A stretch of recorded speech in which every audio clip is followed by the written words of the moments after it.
Hello and welcome to 2A Today. We actually have a couple pieces of pretty good news this week, and out of California, no less. So let's just get into it before the state changes its mind. As of last Thursday, a federal judge has temporarily blocked a voter-approved magazine ban in California on the basis that the law is unconstitutional. The law banning the possession of high-capacity magazines of over 10 rounds was set to go into effect July 1st and would have required anyone who owned one to either turn it in immediately or else become a criminal overnight. Now, these magazines have technically been illegal since the year 2000, but out of the dear kindness of California's heart, they decided that anyone who owned one of these magazines beforehand could have it grandfathered in. It was just the buying and selling of these magazines that was illegal. But last year, California voters decided that even owning an old grandfathered mag was too dangerous and risky because clearly only bad people carry more than 10 rounds. And so they voted in a law that would turn those same people with grandfathered mags into the actual criminals that the voters perceived them to be. U.S. District Judge Roger Benitez out of San Diego rightfully noted that, quote, hundreds of thousands, if not millions, of otherwise law-abiding citizens will have an untenable choice: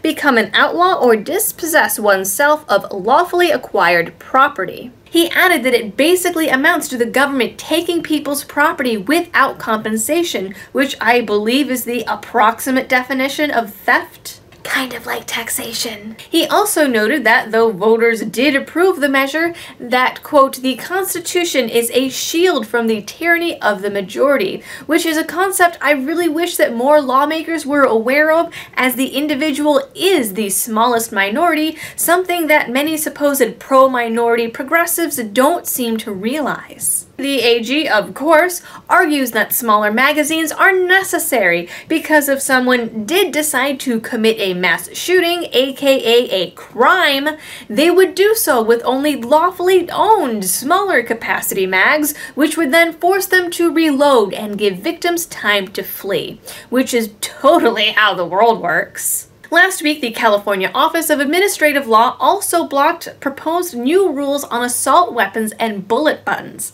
Last month, the California Department of Justice, if they can really even call themselves that, submitted a 60-page draft to change the definition of assault weapon and institute online gun registration. That costs money. And they filed this in secret like the shady, shady creeps that they are. Of course, many Second Amendment groups found this upsetting, and after much hoopla, the draft was made public, and the NRA and California Rifle and Pistol Association sent in a 37-page opposition letter. A flurry of lawsuits were filed, and on Monday, the Office of Administrative Law formally rejected the new regulations. The Department of Justice can, of course, appeal that decision by sending it to the fabulous Jerry Brown, who I'm sure you've all heard a lot of about by now. Of course, California liberals are making the usual doomsday predictions about murder and increased crime and blood in the streets, and think of the children, always think of the children. But it's been approximately 1 week since the first decision, and all of those things are yet to be seen. I promised all of you guys only good news on this video this week, so I am going to stop there before I talk about any of the bad news this week.